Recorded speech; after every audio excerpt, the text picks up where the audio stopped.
അതുല്യം എന്ന് പറഞ്ഞാൽ അതിനു മുകളിലോ താഴെയോ മറ്റൊന്നില്ലാത്ത അവസ്ഥയാണ്. ഒരു പ്രത്യേക വിഭാഗത്തിൽ അത് ഒറ്റയ്ക്കായിരിക്കും.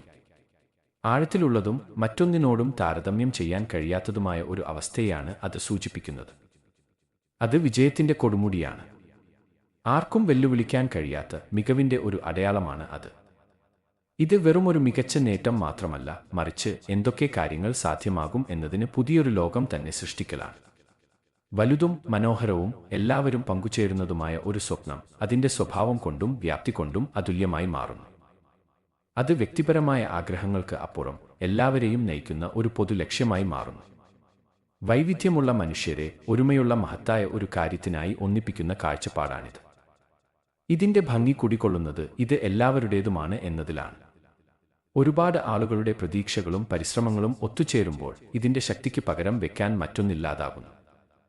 അതുകൊണ്ട് തന്നെ ചരിത്രത്തിൽ സമാനതകളില്ലാത്ത, ഇന്നത്തെ കാലത്ത് എതിരാളികളില്ലാത്ത, വിശാലവും നന്മ നിറഞ്ഞതുമായ ഒരു സ്വപ്നത്തെയാണ് അതുല്യം എന്ന് വിളിക്കുന്നത്.